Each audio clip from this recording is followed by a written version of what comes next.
कृपया कानों में लगाने वाला यंत्र डाल लीजिए। हम नहीं चाहते हैं कि आसपास के शख्स असुविधाजनक महसूस करें। धन्यवाद। Stock market. स्टॉक मार्केट दो ऐसे शब्द जो आजकल हर कोई पैसे कमाने वाला शख्स सुन चुका है और हर किसी की गांड में एक बार ज़रूर खुजली होती है कि वो यहाँ पर पैसा लगाकर देखता है। जी हाँ, आज हम इसी चुतियाप वाली सोच और स्टॉक मार्केट की असली खोज के बारे में बात करने के लिए आपके सामने इस प्लेटफॉर्म पर रूबरू होते हैं। फर्स्ट ऑफ ऑल बात करते हैं शेयर मार्केट या स्टॉक मार्केट होती क्या है और ये बवाल काम कैसे करती है। शेयर मार्केट एक ऐसी मार्केट जहां पर डिफरेंट कंपनीज अपनी अपनी ओनरशिप का कुछ हिस्सा लोगों को बेचती है, जिसके बदले पब्लिक उनको कंपनीज रन करने के लिए या कंपनीज के ग्रोथ के लिए पैसा देती है और हम उस कंपनी की ओनरशिप में हिस्सेदार बन जाते हैं। अब सवाल उठता है कि पब्लिक शेयर खरीदे क्यों। मतलब ये सवाल ऐसा है कि हम किसी दुकान के मालिक क्यों बने। चूतिया क्वेश्चन।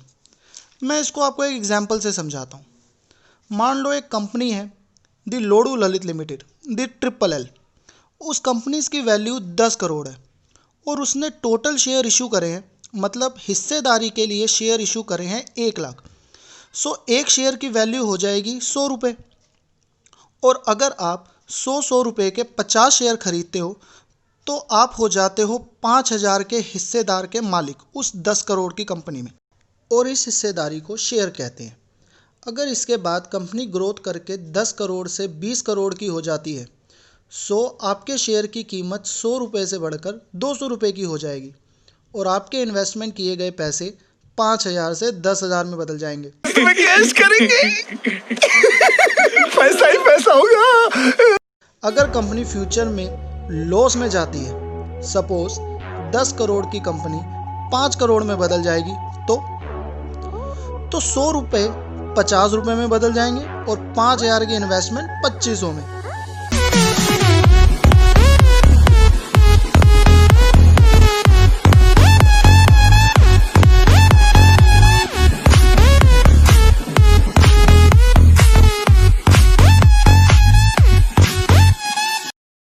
अब किसी भी शेयर का प्राइस फ्लक्चुएट क्यों करता है?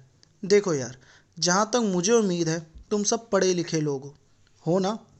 हाँ, सबने बेसिक कंसेप्ट पढ़ा हुआ है कि अगर किसी चीज़ की डिमांड बढ़ती है तो प्राइस बढ़ जाएगा और अगर किसी चीज़ की डिमांड कम होती है तो उसका प्राइस कम हो जाएगा।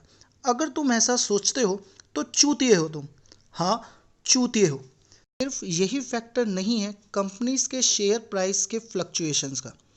कंपनी के शेयर की वैल्यू जो शेयर पब्लिक के पास था, वो कंपनीज के न्यू प्रोजेक्ट्स, दूसरी कंपनी के साथ मर्जर्स, एक्विजिशन, उसकी profit earning, new laws of government, changing of directors, technology, changing in production process, share purchasing volume, ऐसे बहुत से रीज़न पर डिपेंड करता है। वो आपको डे टू डे अपडेट रहने पर आएगा। अब स्टॉक एक्सचेंज कैसे आई, कब आई, ईस्ट कंपनी का शिपिंग कंसेप्ट क्या था, इस चुतियापे को स्किप करते हैं और मेन पॉइंट पर आते हैं। बेसिकली इंडिया की बात करूं तो इंडिया में पहले नंबर ऑफ स्टॉक एक्सचेंज थे, जिसमें 20 स्टॉक एक्सचेंज बंद हो चुके हैं because of some guidelines issued by SEBI. Now days India में 6 एक्टिव स्टॉक एक्सचेंज हैं, जिनकी लिस्ट आपको गूगल पर मिल जाएगी। पर क्या ही करोगे जानकर, जब मरानी एनएससी और बीएससी पर है। अब एनएससी और बीएससी कैसे वर्क करते हैं और सिर्फ NSC BSc 2 main stock exchange क्यों हैं? If you need any deep information about this, comment on this video, we will make on it damn sure. अब शेयर मार्केट को लेकर सबके अपने अपने व्यूज़ होते हैं। कुछ लोगों को ये गैम्बलिंग लगती है, कुछ के लिए ये टाइम पास है और कुछ इसको मेन सोर्स ऑफ इनकम समझते हैं। और अब जो लोग शेयर मार्केट को गैम्बलिंग समझते हैं, मैं उन निखट नितांग चूतियों को बताना चाहता हूँ कि गैम्बलिंग में आप पैसे 50-50 के रिस्क पर लगाते हो and it's parts of a known calculated risk। And इसके ऑपोजिट स्टॉक मार्केट में इन्वेस्ट करने के लिए you have to analyse the charts, balance sheet, number of accounts of a companies and many more things. और इन सब के बाद स्टॉक मार्केट में रिस्क रह जाता है 80-20 का रेशो पर या 19-10 के रेशो पर। And now it's called the simple calculated risk. It's all about risk. अगर आपके पास सही नॉलेज है एंड रिस्क लेने के लिए तैयार हो, so take my advice, you have to take this chance. जैसे जैसे बुढ़े होते जाओगे वैसे वैसे हार्ट अटैक के चांसेस बढ़ते जाएंगे। And believe me, stock market is not for the heart patients. Stock market will one of the best source of your extra income. मुझे बहुत से लोग कहते हैं यार मैं इन्वेस्ट करना तो चाहता हूँ बट नॉलेज नहीं है। सो देखो यार, इसको समझने कोई रॉकेट साइंस भी नहीं है। सो अगर आपको अभी भी स्टॉक एक्सचेंज जुआ लगता है, सो इससे दूर रहें। जुआ बहुत ख़तरनाक चीज़ है।